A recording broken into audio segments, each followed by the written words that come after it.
Já estamos de volta com o nosso Profissão Mulher. Olha, a Ana agora há pouco já começou fazendo revelações, diz que não tão boas. E nós vamos continuar falando de um assunto que aflige muito a nossa população. Mas que, graças a Deus, já tem recursos para, eu diria que curar grande parte aí, né? Vamos entender, então vamos conversar com ele, que é um grande especialista, doutor Eduardo Benedetti. Doutor, já começo te perguntando, então, qual é a função da vesícula no nosso organismo? A vesícula, Fernanda, tem uma função principal que é armazenar a bile. Então, essa bile é produzida no fígado e armazenada na vesícula. E depois vai ser utilizada na digestão dos alimentos, principalmente dos alimentos gordurosos. Doutor, e a gente escuta falar assim, muito, né, com muita frequência, pessoas falando, olha, eu estou com pedra na vesícula, reclamando de cólicas, enfim. Por que surgem as pedras na vesícula, doutor? A pedra na vesícula, ela vai surgir de uma alteração dos compostos da bile. Então, a bile vai estar dentro da vesícula e ela é composta principalmente por sais biliares e colesterol. Por isso que o cálculo mais comum, 80% a 90% dos cálculos, ele é de colesterol. Então, vai haver uma desaturação dessa bile, aumentar a concentração do colesterol e ele vai se precipitar formando os cálculos. Isso pode estar associado a alguma alteração da motilidade da vesícula, entre outras coisas também. Então, a alimentação tem um papel fundamental nisso, doutor? Sim, a alimentação é importante, não é o principal fator de risco para a pedra na vesícula. Então, a gente teria a idade acima de 40 anos, o sexo feminino é 3 vezes mais comum em mulheres do que nos homens, isso muito provavelmente pela associação com o hormônio feminino. Então, isso é importante durante gravidez, uso de anticoncepcional oral, histórico familiar de cálculo na vesícula, das pedras na vesícula. Isso tudo altera um pouquinho, né, favorece o aparecimento dessas pedras na vesícula. Mas a dieta rica em gorduras e pobre em fibras também é um fator. Menos importante que esses outros, mas não deixa de ser um fator associado com o aparecimento das pedras na vesícula. Infelizmente, é a dieta que acho que é utilizada por grande parte da população, né? Com certeza, com certeza. Doutor, você já me falou aqui que ela vem de outros fatores, né? Ela acomete mais mulheres do que homens aí, mas a partir dos 40 anos. Perfeito. Na grande maioria das vezes. Quem está nos assistindo, que de repente está sentindo uma dor, uma cólica, eu não sei como é que se diz aí, ela costuma dar sintomas, doutor? Quando é que a pessoa deve se preocupar e parar e pensar, olha, talvez eu esteja com um problema na vesícula? A cólica, a dor, né, que normalmente é do lado direito e superior do abdômen, logo abaixo das costelas, do lado direito, é o principal sintoma. Tá? Então, sempre que a gente tiver essa dor, a gente pode suspeitar de uma pedra na vesícula. Ela é muito confundida com úlcera, com gastrite, e às vezes até subdiagnosticada, né? O pessoal deixa passar isso batido, exatamente por não pensar na pedra na vesícula. Então, a dor é o principal sintoma. Existem outros sintomas que são provenientes das complicações na pedra na vesícula.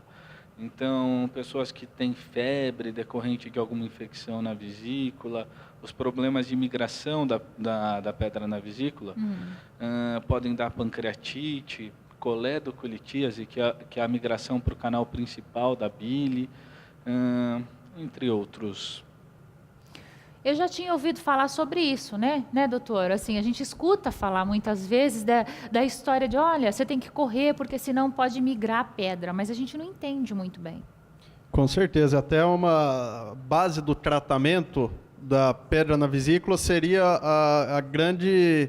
essa grande probabilidade de causar complicações. Então, por isso, o tratamento, o doutor Eduardo vai comentar melhor, mas o tratamento, de um modo geral, acaba sendo a cirurgia, para evitar essas complicações que ele acabou de falar, a migração do cálculo, uma pancreatite. Então, a cirurgia realmente que é o tratamento definitivo desse tipo de problema.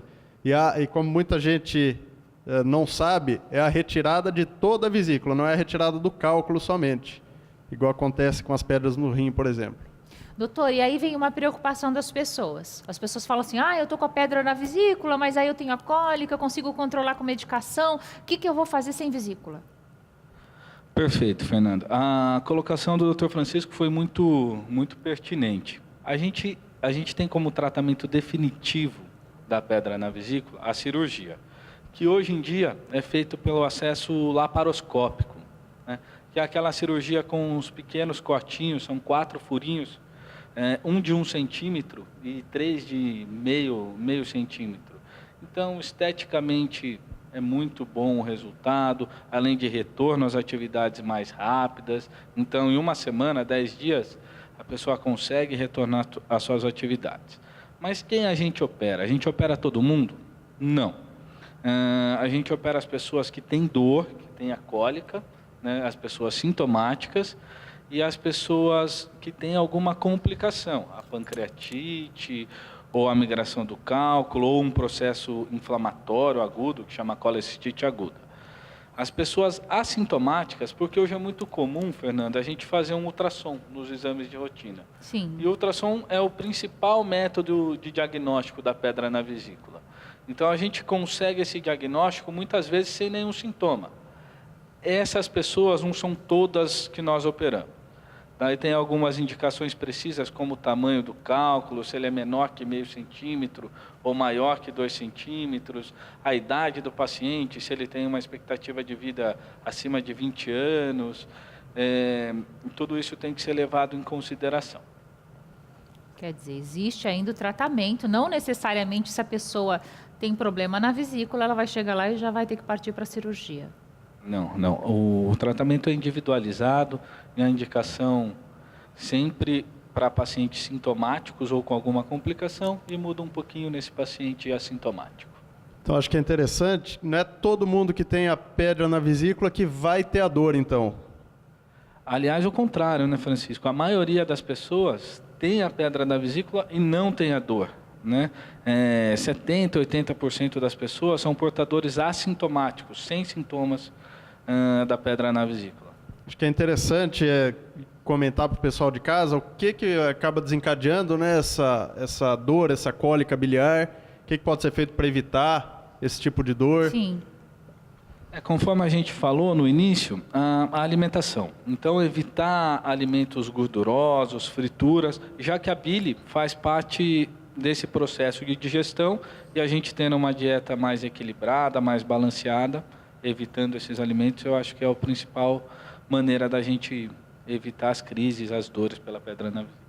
Agora, doutor, até voltando um pouquinho aqui à pergunta anterior, o senhor falou aqui das possibilidades cirúrgica ou não. Mas no caso de quem está assistindo e já diagnosticou, já sabe que vai ter que partir para a cirurgia, o que muda na vida dessa pessoa após retirada da vesícula? A vesícula, o fígado vai substituir, na verdade, a função da vesícula. Então, o fígado já produz toda essa bile e, sem acarretar prejuízo nenhum à função do fígado, vai passar a fazer o papel da bile, eliminando essa bile lá no intestino para a digestão. O que pode ocorrer, Fernanda, é um processo de adaptação do organismo, certo, onde às vezes tem algum desconforto alimentar. E o sintoma que mais incomoda é a diarreia. Então, às vezes, as pessoas que fazem a cirurgia da vesícula podem ter um pouquinho de diarreia no pós-operatório. Na adaptação? Na adaptação. Isso normalmente é autolimitado, vai resolver sozinho, o próprio organismo se adapta, se reajusta a essa nova fase, essa nova realidade, sem a vesícula. E, se for preciso, existem medicações que ajudam a combater isso também. Poxa vida, olha, o doutor estava me falando agora há pouco que, inclusive, a dúvida que as pessoas têm é também em relação à cirurgia plástica.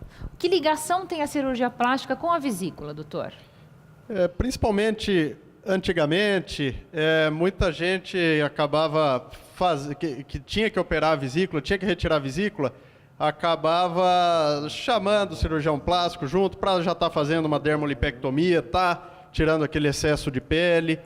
Ficar sem cicatriz, o cirurgião plástico ia lá, levantava toda a pele do abdômen, o cirurgião geral ou gastrocirurgião ia lá, retirava a vesícula, ficava sem cicatriz, somente aquela cicatriz da dermolipectomia somente.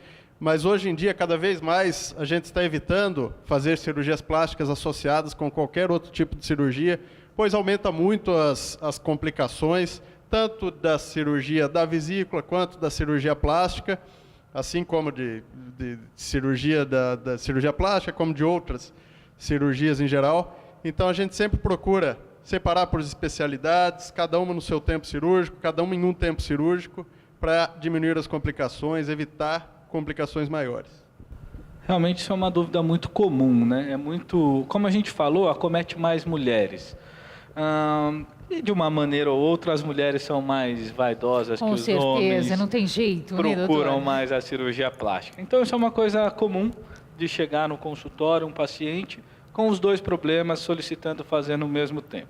E é o que o Francisco falou, eu partilho da mesma opinião. A gente não pode acrescentar, associar risco a esse paciente. Então, pode ser feita uma avaliação conjunta entre os dois profissionais e a gente tenta programar isso da maneira melhor possível. Normalmente eu indico primeiro o procedimento terapêutico da pedra na vesícula mesmo, ou de qualquer outra comorbidade, para, num segundo tempo, o pessoal da cirurgia plástica nos auxiliar e já fazer, inclusive, a correção da cicatriz dessa primeira cirurgia, se for preciso. Eles fazem isso de maneira muito melhor que a gente, né, Francisco? Exatamente. Sempre, em primeiro lugar, a função estética acaba vindo em segundo plano, sempre, como em qualquer situação que envolva qualquer patologia. Doutor, uma coisa curiosa, que o senhor me disse que, às vezes, as pessoas podem ter o incômodo de soltar um pouquinho o intestino, literalmente ter a diarreia, quando se faz a retirada da vesícula. E se a pessoa tem, já por conta da alimentação e tal, o contrário, tem o problema do intestino preso, então isso acaba até ajudando? Não, não é bem assim, não. Não ajuda. Não vai Isso era uma ajudar. dúvida aqui do nosso diretor, então não ajuda. Não. Não ajuda. Não serve para esse mecanismo, né? Não, o mecanismo é diferente, na verdade, né? O mecanismo da constipação intestinal, da alteração intestinal, ele se dá por outros motivos. Ou por uma alteração da absorção de líquidos pelo intestino, ou por um intestino com alteração da motilidade, ou por um tamanho aumentado do intestino. Existem uma série de outras causas da constipação intestinal, mas que esse caso da cirurgia da vesícula não vai resolver nenhuma delas. Até bom perguntar para o doutor, porque, na verdade, ele é cirurgião do aparelho digestivo, né, doutor? Sim, sim. Bom, nós vamos para um rápido intervalo. Olha, você não sai daí, porque daqui a pouco a gente continua nesse bate-papo aqui. É rapidinho, tá? Não dá tempo nem do cafezinho. Bate lá, volta cá. Round and round clockwise, like I'm buried.